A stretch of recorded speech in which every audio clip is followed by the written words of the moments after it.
요즘 현대인들의 특징 중 한 가지가 바로 바쁘다는 것입니다. 참 바쁘게 살아갑니다. 여러분 그렇죠? 정말 바쁘지 않습니까? 요즘 아이들도 참 바쁩니다. 방과 후 그냥 가는 것이 아니라 방과 후 수업도 하고 또 집에 돌아와서 이렇게 학원도 갑니다. 태권도도 가고 피아노도 하고 여러 가지 학원을 다닙니다. 참, 우리 아이들도 참 바쁘게 지냅니다. 청년들은 어떻습니까? 또 학과 공부 외에 또 공무원이다 또 취업 준비를 해야 합니다. 굉장히 바쁩니다. 일반인들은 어떤가요? 더 바쁘죠. 예, 참 투잡을 해야 되기도 하고 또 이게 뭐 잔업에다 특근에다가 뭐 이렇게 일을 해야 하는 시대가 지금 되었습니다. 주부들도 마찬가지죠, 그죠? 아이들만 키우기도 얼마나 바쁩니까? 그런데 또 공부도 하고 또 뭐 다른 또 일을 하기 때문에 굉장히 바쁘게 살아갑니다. 그래서 나타나는 현상이 있습니다. 무엇인가요? 피곤함을 느낍니다. 여러분 피곤하지 않습니까? 사람들 입에서 참 피곤하다는 말을 많이 듣게 됩니다. 여러분 곰곰이 한번 생각해 보십시오. 여러분 입술에도 어떤 말이 잘 나옵니까? 피곤하다, 힘들다 이런 말이 많이 나오지 않습니까? 또 스트레스도 많이 받고 각종 마음의 병들을 가지고 있습니다. 현대인들은 이렇게 우울하고 불안하고 초조하고 이런 마음의 병들을 겪고 있습니다. 왜 이런 현상이 일어날까요? 해야 할 일은 많은데 힘이 부치는 거죠. 내 힘으로 이 많은 일들을 감당할 수가 없다는 겁니다. 왜냐하면 인간은 힘의 한계가 있기 때문이죠. 힘을 다 소진하고 나면 이렇게 막 피곤합니다. 지치게 되어 있습니다. 그래서 본문 30절에 이렇게 말씀을 하고 있습니다. 소년이라도 피곤하며 곤비하며 장정이라도 넘어지며 쓰러지되. 여러분 이 표현을 자세히 보십시오. 좀 잘 어울리지 않는 표현입니다. 소년이 피곤하고 곤비하다. 곤비하다는 말은 힘을 다 소진해서 더 이상 아무 힘도 쓸 수 없는 상황, 완전 이게 소진된 상태를 말합니다. 소년이 좀 안 어울리지 않습니까? 여러분 일주일 전에 우리 이렇게 중고등부 겨울 캠프를 했는데 아침부터 밤늦게까지 프로그램이 진행되었습니다. 목표가 이게 1시에 재우는 겁니다. 밤에 잘하면 안 자요. 그래서 이미 계획 자체가 이렇게 늦게 1시에 재우는 것이 목표인데 안 자요. 아이들 안 잡니다. 그 다음날 또 주일 또 예배를 앞두고 토요일이라서 오늘 좀 일찍 재우려고 했는데 안 자더라고요. 한참 막 놀고 이렇게 막 그럽니다. 그래서 1시간 더 연장해서 또 1시까지 했더니 그래도 좀 아쉬워 하더라고요. 1시. 그래서 2시까지 했는데 너무 좋아했는데 2시까지 또 해도 아이들 자지 않고 이렇게 시간을 보내게 됩니다. 왜 그럴까요? 소년들의 특징이 에너지가 많다는 겁니다. 많기 때문에 지금 힘을 주체할 수 없는 것이죠. 그리고 장정이 넘어지고 쓰러진다 했는데 여러분 여기서 장정이라는 것은 그냥 일반 청년을 말하지 않습니다. 전쟁에 나가서 적과 싸울 수 있는 군인을 의미합니다. 여러분 군인들 보십시오. 정말 대단하잖아요. 추운 겨울에도 땀 흘리며 훈련을 받습니다. 얼마 전에 얼마나 추웠습니까? 영하 10도 이렇게 되지 않습니까? 그런데도 특수부대 같은 경우에는 얼음을 깨고 맨몸으로 들어간다고 합니다. 사람이 아니죠, 완전히. 군인은 사람이 아니라 말도 있는데 정말 대단한 육체와 정신을 가지고 있습니다. 그런데 성경에서 뭐라고 하고 있습니까? 그런 대단한 장정도 넘어지고 쓰러진다고 말씀을 하고 있습니다. 왜 이런 현상이 일어날까요? 인간의 힘은 한계가 있기 때문입니다. 그래서 힘이 부칩니다. 감당하기 힘든 일이 있습니다. 힘을 다 소진하고 나면 누구든지 이런 현상을 경험하게 됩니다. 아무리 대단한 인간이라 할지라도 어떤 한계 사항에 부딪히면 피곤하고 지치고 넘어지게 되어 있습니다. 그것을 침체라고 표현합니다. 침체. 영어로 디프레션이라고 하는데 침체, 또 우울 이런 현상을 이야기를 합니다. 누구든지 이런 침체가 찾아올 수 있습니다. 여러분 한번 생각해 보십시오. 나에게 이런 침체가 찾아왔는지. 사람은 이런 침체가 올 수 있습니다. 오늘 본문에 보면 이스라엘 백성들도 이런 침체에 빠져 있는 것을 볼 수 있습니다. 27절인데요. 우리 다 같이 한번 읽도록 하겠습니다. 시작.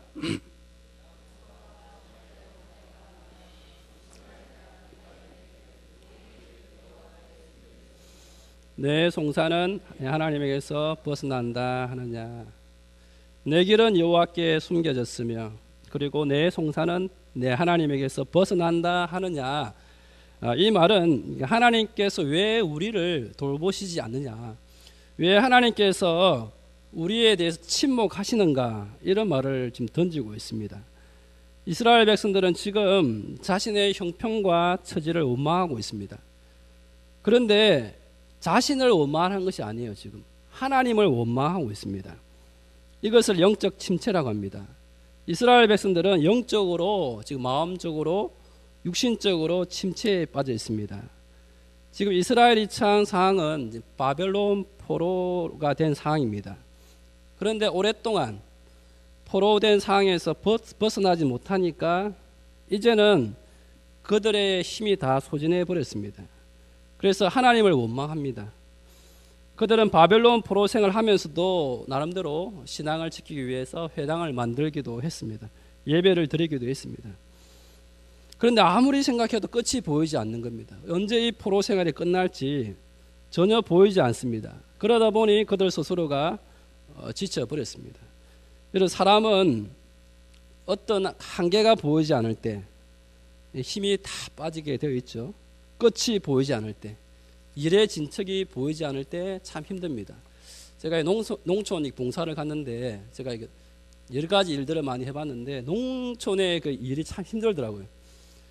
농사일을 해보신 분들 아시겠지만 끝이 보이지 않더라고요. 일반 우리가 말하는 이게 노가다는 이렇게 일이 정해져 있거든요. 그 하고 나면 이제 뭐 별로 피곤하지 않습니다. 근데 이게 농촌 일은 일이 언제 끝날 줄 몰라요. 그래서 끝이 보이지 않다 보니까 빨리 참 지치는 경우가 있습니다. 사람은 이렇게 지칠 수가 있습니다. 하나님의 사랑을 느끼지 못하고 하나님으로부터 도움을 받지 못한다고 느낄 때 영적인 침체에 빠질 수가 있습니다. 불의 선지자 엘리야 선지자도 이렇게 대단합니다. 그죠? 갈멜산에서 850대 1의 영적인 싸움에서 승리를 한 대단한 인물입니다. 그런데 이세벨의 그 한마디에 그냥 마음이 주저앉아 버리고 영적인 침체를 경험하게 되었습니다. 시편 42편에 보면 다윗도 그런 경험을 했습니다. 42편 5절에 보면 내 영혼아 내가 어찌하여 낙심하며 내 속에서 불안해하는가, 굉장히 불안해하는 다윗의 모습을 볼 수가 있습니다. 여러분, 요나 선지자도 마찬가지입니다. 니느웨에서 하나님의 심판을 경고했는데 니느웨 왕이 이렇게 회개하고 백성들이 회개하는 모습 때문에 오히려 이렇게 요나가 침체에 빠지는 것을 볼 수 있습니다. 이런 대단한 사람도 무너집니다. 무너지지 않을 것 같은 사람도 무너집니다. 여러분 주변에 정말 이 사람은 견고하고 절대로 넘어지지 않을 것 같은 사람들도 그 한순간에 이렇게 무너지는 것을 볼 수가 있습니다. 그만큼 한계를 가진 것이 인간이라는 말입니다. 그런데 이스라엘 백성들을 향한 계획이 무엇인가 하면 바벨론 포로에서 70년이 차는 것입니다.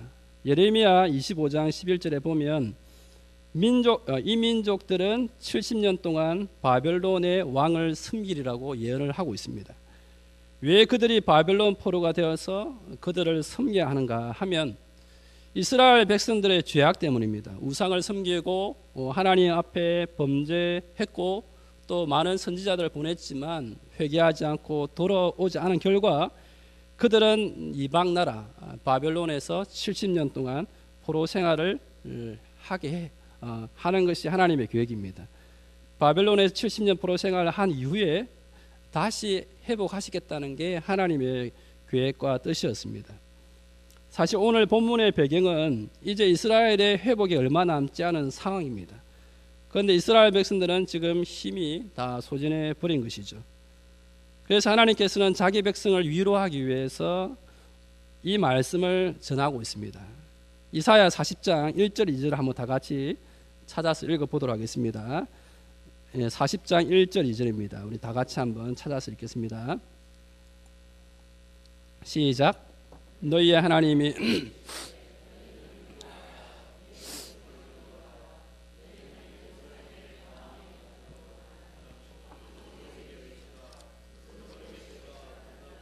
그 죄악이 사함을 받았느니라.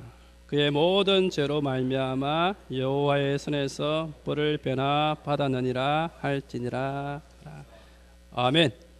이제 하나님은 이스라엘을 다시 회복하시기 위해서 지쳐있는 이스라엘을 위로하시고자 이 메시지를 지금 전하고 있습니다.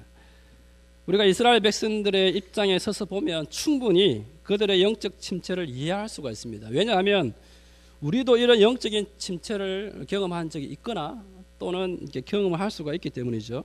오랫동안 기도해도 상황이 바뀌지 않는 경험을 해보셨습니까? 그리고 환경이 변화될 조짐이 전혀 보이지 않는 경험을 해보셨습니까? 그리고 아무리 남편을 위해서 또 불신 남편을 위해서 기도했지만 남편은 그대로인 것을 여러분 경험해 보셨습니까?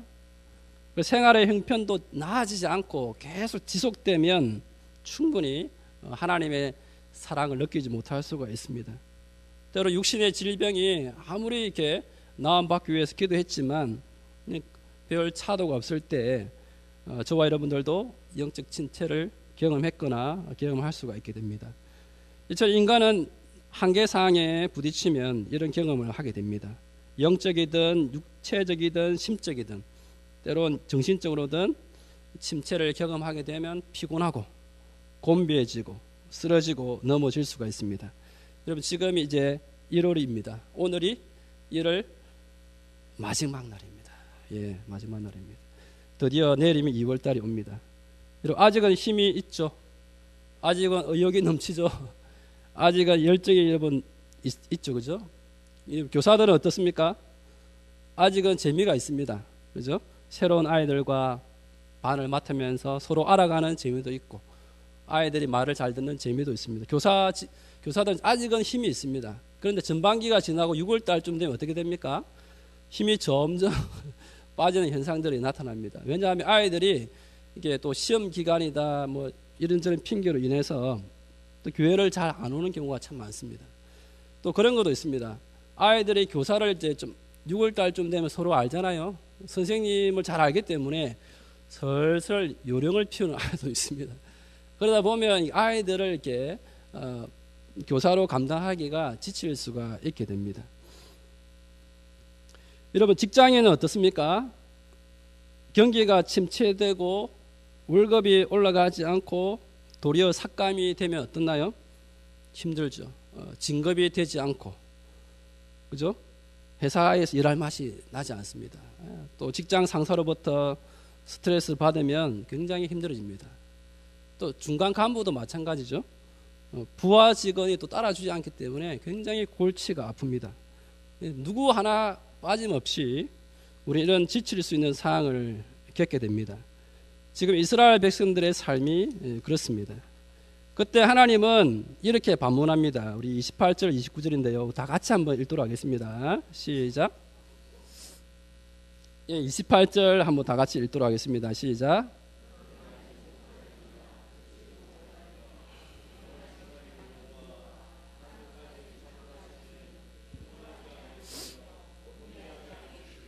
명철이 한이 없으시며 피곤한 자에게 능력을 주시며 무능한 자에게 힘을 더하시나니 아멘.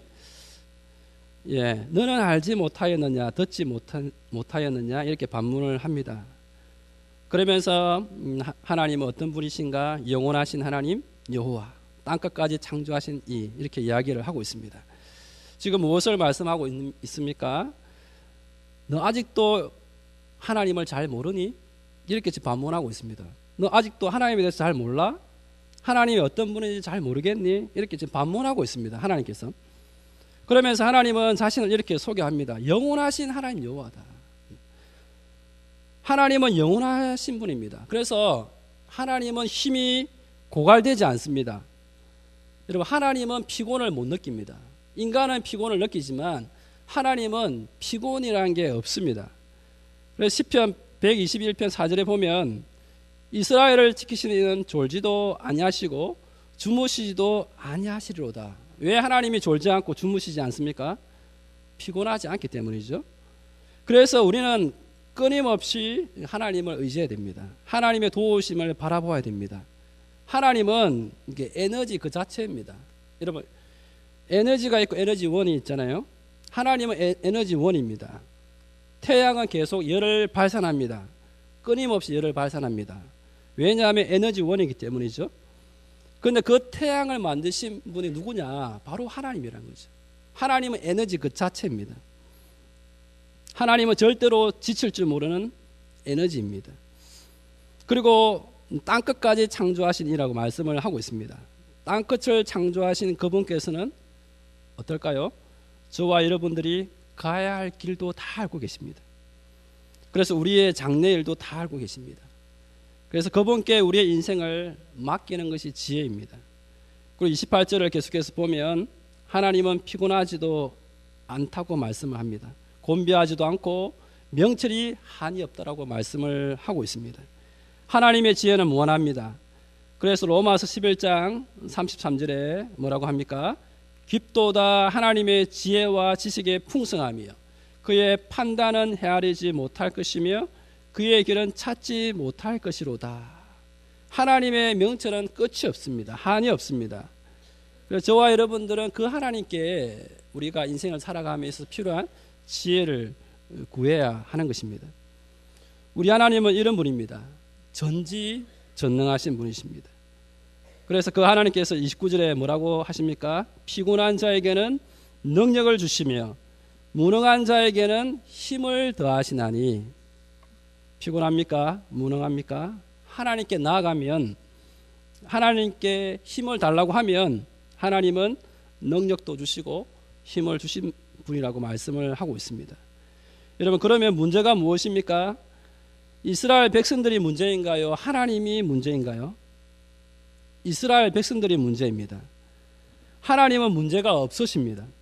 왜냐하면 하나님께서는 하나님께 나아가면 분명히 능력도 주시고 힘도 주신다고 말씀하고 있기 때문이죠. 그러면 구체적으로 이스라엘 백성들의 문제가 무엇입니까? 힘의 공급자이신 하나님을 잘 모른다는 점입니다. 하나님을 알지 못하느냐, 너는 알지 못하느냐, 듣지 못하느냐, 모른다는 거죠. 호세아 선지자 이스라엘이 왜 망하게 되는지 이렇게 말씀을 하고 있습니다. 호세아 4장 6절에 내 백성이 지식이 없으므로 망하는 도다.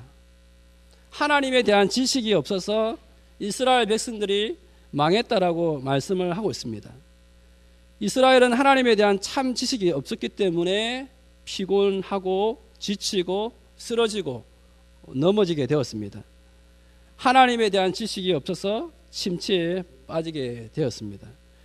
왜 그들이 하나님에 대한 지식이 없었을까요? 힘의 공급자이신 하나님을 머리로만 알았지 정말 하나님을 인격적으로 체험적으로 하나님을 만나지 못했기 때문입니다. 이런 모태신앙 이런 표현을 하지 않습니까? 이번 주 또 수요일날 김여한 목사님께서 또 이런 말씀을 나누었는데요. 모태신앙은 참 복이 있습니다. 부모님의 눈물의 기도로 자랐기 때문에 분명히 다릅니다. 복된 자들입니다. 지금 우리의 자녀들도 모태신앙으로 자랍니다. 참 복된 자들입니다. 그런데 그런 신앙의 배경 속에서도 하나님을 진정으로 만나지 못하면 신앙생활이 더 힘들어집니다. 작년 우리 교사 강습회 때 만나교회 김병상 목사님이 오셔서 이런 말씀을 했습니다. 아버님이 목사님이신데 자신은 목사의 아들로 살아가는 것이 정말 힘들고 곤욕스러웠다 이렇게 이야기를 했습니다. 왜냐하면 하나님을 알지 못하고 하나님을 만난 경험이 없는 상태에서 목사의 아들로 살아가려고 하니까 굉장히 힘들었던 것입니다. 그런데 이제 하나님의 은혜로 군에서 하나님을 만나고 나서 그의 삶이 새로워지기 시작했다라고 했습니다. 이런 무엇을 말씀합니까? 하나님을 정말로 인격적으로 만나야만 하나님에 대한 참 지식이 생기게 되어 있습니다. 하나님에 대한 참 지식이 있어야 말씀을 들을 때 힘이 나고 지쳐 있다가도 하나님께 나아가면 하나님께서 공급하시는 힘을 얻게 됩니다. 그래서 하나님을 알게 되면 신앙생활은 즐거워지게 되어 있습니다. 왜 신앙생활이 힘들고 지치고 피곤한가? 신앙생활 열심히 하지만 왜 그런가? 하나님 힘의 공급자이신 하나님을 잘 모르거나 아니면 하나님을 인격적으로 만나는 것을 놓쳐버렸기 때문입니다. 하나님과의 인격적인 만남이 없으면 신앙생활은 더 힘들어집니다. 은혜 없이 내 힘으로 신앙생활을 해야 하니까 지치게 되어 있습니다. 여러분, 신앙생활은 내 힘으로 하는 것이 아닙니다. 여러분, 내 힘으로 신앙생활을 해보십시오. 금방 지쳐버립니다. 우리는 힘의 공급자이신 하나님을 만나야 됩니다. 교회 봉사도 마찬가지죠. 내 힘으로 하면 금방 지칩니다. 그러나 하나님의 은혜로 하나님께서 공급하신 힘으로 직분을 감당하고 봉사 일을 하면 더 신이 나고 즐겁게 됩니다. 여러분, 우리의 힘은 마치 이게 뭐와 같냐고 하면 배터리와 같습니다. 여러분, 배터리는 어떻습니까? 충전하지 않으면 어때요? 아무런 소용이 없습니다. 그래서 우리는 계속해서 하나님의 힘을 공급받아야 합니다.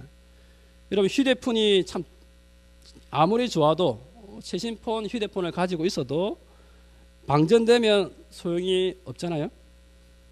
충전하지 않으면 아무리 좋은 기계도 쓸모없게 됩니다. 마찬가지로 우리가 하나님께 힘과 에너지를 공급받지 않으면 저와 여러분들은 금방 지치고 넘어지고 쓰러질 수밖에 없습니다. 하나님께서 공급하시는 힘은 어떤 힘입니까? 31절에 보면 새 힘이라고 표현을 하고 있습니다. 하나님께서 새 힘을 주신다고 말씀을 합니다. 여러분, 왜 새 힘일까요? 나의 힘으로는 안 되기 때문이죠. 나의 힘으로 안 되기 때문에 우리에게는 새 힘이 필요합니다. 그래서 새 힘을 어디에 비유하고 있습니까? 독수리 날개치며 올라가면 같을 것이라. 독수리 날개치며 올라갔던 힘에 지금 비유를 하고 있습니다. 여러분, 독수리가 날개치며 올라가는 힘이 얼마나 대단한 줄 아십니까? 독수리는 창공을 5,000m까지 날아갈 수 있는 힘이 있습니다. 폭풍이 불어닥쳐도 독수리는 날아갈 수 있는 힘이 있습니다. 바람이 불어도 오히려 독수리는 그 바람을 이용해서 더 잘 날 수 있는 그런 힘이 있습니다. 매나 다른 조류들과는 완전히 다릅니다. 독수리만이 폭풍 속에서도 창공을 나를 수 있는 힘이 있습니다. 그래서 독수리를 하늘의 왕자라고 이야기를 합니다. 우리가 독수리에 대해서 좀 알게 되면 더 많은 부분에서 감동을 받게 되는데요. 독수리의 대단한 점은 솟아오르는 힘보다도 날개짓을 거의 하지 않고도 오랫동안 창공을 나눌 수 있는 데 있습니다. 어떻게 해서 독수리가 장시간 비행을 할 수 있는가 하면 독수리의 그 날개의 깃털에 있다고 합니다. 이게 모든 깃털과 함께 특히 날개 끝에 있는 갈라진 그 깃털의 역할은 날개 아래 위의 바람의 속도를 다르게 만들어서 그 날개 아래에서 마치 회오리의 바람 같은 그런 바람을 만든다고 합니다. 그래서 독수리는 창공을 무한대로 이렇게 날 수가 있다라고 이야기를 합니다. 여러분, 그런데 더 놀라운 점이 있습니다. 독수리가 솟아오르는 힘보다도 독수리는 매년 이렇게 털갈이를 한다고 합니다. 낡아버리고 이게 쓸모없는 털을 매년 털갈이를 한다고 합니다. 그래서 매년 새롭고 가벼운 싱싱한 그 날개로 하늘을 비행할 수 있다고 합니다. 그런데 더 놀라운 점이 있습니다. 뭐냐면 독수리의 수명이 약 70년이나 된다고 합니다. 독수리가 이렇게 오래 살기 위해서는 하나의 과정을 거쳐야 한다고 합니다. 뭔가 하면 독수리가 이게 40살 정도가 되면 이제 부리가 구부러지고 날카로운 발톱도 다 낡아버리게 됩니다. 또 날개 또한 무거워서 날기도 힘들어진다고 합니다. 이때 독수리는 죽음을 선택하든지 아니면 새로운 삶을 선택하든지 결단을 내려야 한다고 합니다. 만일 독수리가 새로운 삶을 선택하게 된다면 엄청난 고통의 과정을 거쳐야 한다고 합니다. 높은 바위 산으로 올라가서 둥지를 털고 홀로 이제 150여일을 지내게 됩니다. 이때 자신의 부리를 바위에 부딪혀서 다 낡아지게 만듭니다. 그러면 부리가 다시 자라게 됩니다. 그럼 이제는 발톱을 이제 하나씩 뽑는다고 합니다. 발톱을 하나씩 뽑기 시작합니다. 그러면 낡아진 그 발톱에서 새롭고 날카로운 발톱이 자라게 됩니다. 마지막으로 깃털을 하나씩 털어버려서 새로운 깃털이 나도록 합니다. 그래서 40년 수명을 살 것인지 아니면 약 80년을 더 30년 더 살게 되는 그런 독수리가 되는지 그것은 자신들이 선택을 한다 합니다. 이런 고뇌의 시간을 통해서 독수리는 새로운 독수리로 바뀐다고 합니다. 우리 이 내용을 제가 보면서 참 우리에게 와닿는 부분이 있습니다. 우리도 이렇게 참 자신을 돌아봐야 됩니다. 하나님 안에서 나의 낡아버린 옛 생각을 버리고 또 마음에 무거워진 짐들을 하나씩 뽑아버리는 시간을 가져야만 우리가 새롭게 독수리처럼 날 수가 있게 됩니다. 어떻게 하면 독수리처럼 새 힘을 가지고 날 수 있다고 말씀을 하고 있습니까? 우리 31절입니다. 다 같이 한 번 더 같이 읽도록 하겠습니다. 시작.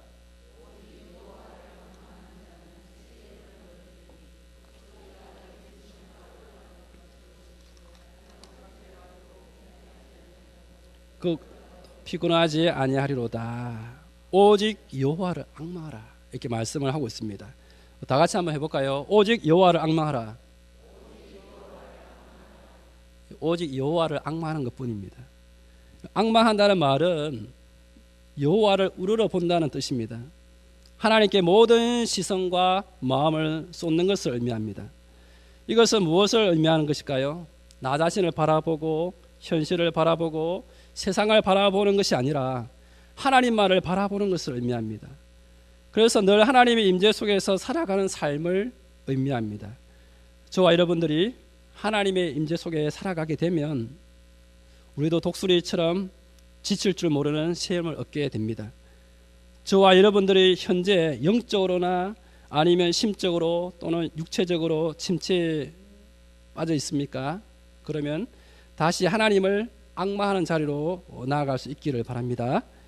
그리고 저와 여러분들 이런 침체에 빠지지 않도록 지속적으로 여호와를 앙망하시기를 바랍니다. 이제 오늘 말씀의 핵심을 정리해 보겠습니다.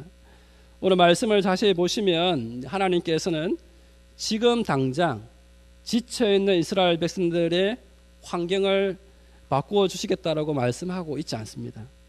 그들에게는 70년이라는 시간이 차야만 새로운 환경이 열리게 됩니다. 그러면 그동안 어떤 시간을 가지기를 원하실까요? 비록 환경은 바뀌지 않지만 그런 환경 속에서도 하나님만을 바라보면서 독수리처럼 하나님으로부터 새 힘을 공급받으며 날마다 하나님의 임재 속에서 살아가기를 원하십니다. 그래서 그런 환경 속에서 하나님께서 주시는 참 자유와 기쁨을 맛보면서 주어진 그 현실을 이겨내기를 원하십니다. 저와 여러분들에도 마찬가지입니다. 저와 여러분들의 환경 그리고 일상의 삶은 크게 달라지지 않습니다. 어떻게 보면 충분히 지칠 수가 있습니다. 반복되는 일상, 반복되는 직장 생활, 반복되는 주부의 가사일, 그리고 반복되는 만남, 우리의 일상은 크게 달라지지 않습니다. 그러다 보면 저와 여러분들은 이런 침체에 빠질 수가 있습니다. 그렇지만 저와 여러분들이 오직 하나님을 앙망하게 하는 자가 되면 하나님께서 주시는 새 힘을 공급받아서 참 자유와 기쁨을 누리면서 일상의 삶을 승리하게 될 줄 믿습니다. 저와 여러분들도 이런 하나님 때가 이르기 전까지 날마다 여호와를 앙망하는 저와 여러분들 될 수 있기를 바랍니다.